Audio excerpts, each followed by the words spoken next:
Bismillahirrahmanirrahim. Assalamualaikum warahmatullahi wabarakatuh. Nama saya Hendi Utama.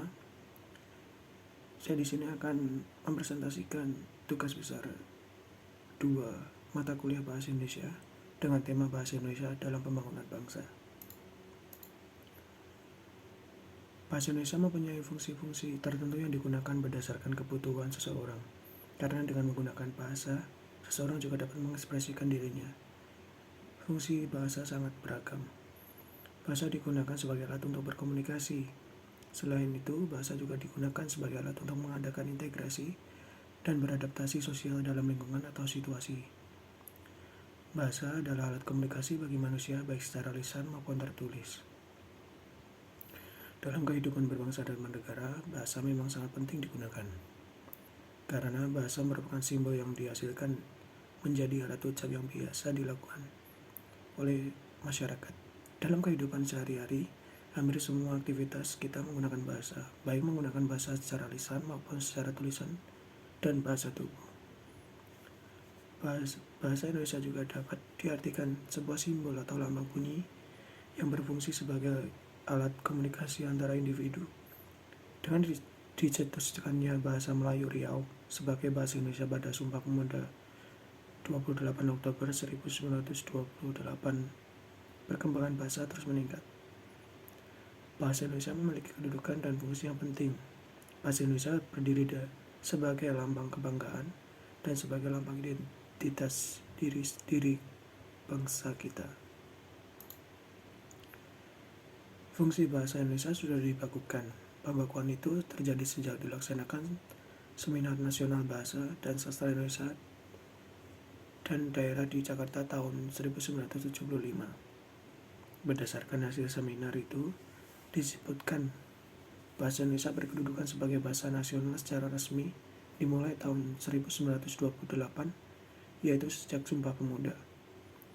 Sejak itulah bahasa Indonesia diakui sebagai bahasa nasional oleh seluruh bangsa Indonesia.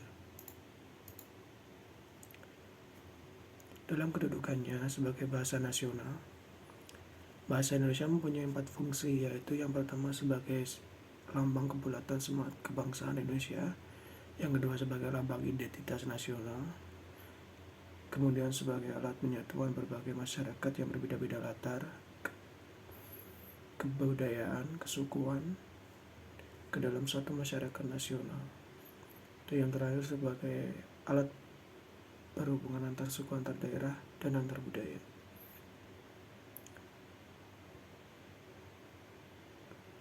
Bahasa Indonesia sebagai bahasa negara juga mempunyai 4 fungsi, yaitu sebagai bahasa resmi pemerintah, sebagai bahasa pengantar di dunia pendidikan, sebagai alat perhubungan pada tingkat nasional untuk kepentingan perencanaan dan pelaksanaan pembangunan, dan yang terakhir sebagai alat pengembangan kebudayaan, ilmu pengetahuan, dan teknologi. Pernyataan sikap bertanah air satu, tanah air Indonesia, berbangsa satu, bangsa Indonesia, dan menjunjung tinggi bahasa persatuan bahasa Indonesia. Dalam Kongres Pemuda 28 Oktober 1928, merupakan perwujudan politik bangsa Indonesia yang menempatkan bahasa Indonesia sebagai bahasa persatuan bangsa Indonesia. Dalam bahasa Indonesia, telah menyatukan berbagai lapisan masyarakat ke dalam satu kesatuan bangsa Indonesia. Bangsa Indonesia mencapai puncak perjuangan politik sejalan dengan perjuangan politik bangsa Indonesia dalam mencapai kemerdekaan pada tanggal 17 Agustus 1945. Hal ini dibuktikan dengan dijadikannya bahasa Indonesia sebagai bahasa negara. Pasal 36 Undang-Undang Dasar 1945 dan juga hasil amandemen Undang-Undang Dasar Agustus tahun 2002. Kedudukan dan fungsi bahasa Indonesia sebagai bahasa telah menempatkan bahasa Indonesia sebagai bahasa ilmu pengetahuan teknologi dan seni atau IPTEK.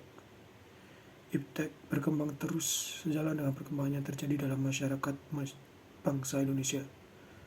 Perkembangan IPTEK yang didukung oleh perkembangan teknologi komunikasi dan informasi yang melaju dengan pesat, terutama memasuki abad ke-21. Bahasa Indonesia dapat menempatkan dirinya sebagai sarana komunikasi efektif, berdampingan dengan bahasa daerah yang ada di Nusantara dalam mengembangkan dan melancarkan berbagai aspek kehidupan dan kebudayaan, termasuk pengembangan bahasa-bahasa daerah. Dengan demikian, bahasa Indonesia juga bahasa daerah dan juga bahasa daerah memiliki peran penting dalam memajukan pembangunan masyarakat di dalam berbagai aspek kehidupan. Kedudukan dan fungsi bahasa Indonesia dalam pembangunan bangsa, yakni sebagai perisai pemersatu yang belum pernah dijadikan sumber permasalahan oleh masyarakat pemakainya yang berasal dari beragam suku atau daerah.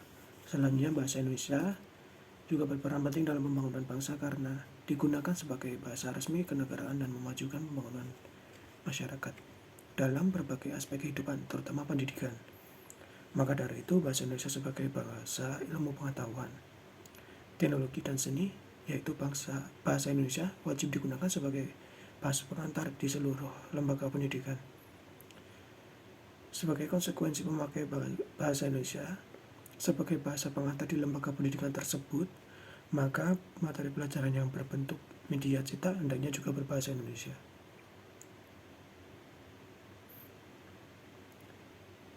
Yang terakhir, kesimpulan, bahasa Indonesia dalam pembangunan bangsa yakni sebagai perisai pemersatu yang belum pernah dijadikan sumber permasalahan oleh masyarakat pemakainya yang berasal dari berbagai ragam suku daerah. Bahasa Indonesia juga berperan penting dalam pembangunan bangsa karena bahasa Indonesia merupakan bahasa resmi kenegaraan yang berperan penting dalam memajukan pembangunan masyarakat dalam berbagai aspek kehidupan, terutama pendidikan yang akhirnya mendorong kemajuan dalam berbagai aspek kehidupan dan pembangunan bangsa. Untuk saran, marilah kita bersama-sama menjaga bahasa Indonesia agar menjadi bahasa yang dapat mempersatukan berbagai kelompok masyarakat dengan melakukan pembinaan dan pengembangan bahasa Indonesia agar tercapai pemakaian yang cermat, tepat, dan efisien. Terima kasih. Sekian presentasi dari saya. Semoga bermanfaat untuk rekan-rekan semua. Terima kasih. Wassalamualaikum warahmatullahi wabarakatuh.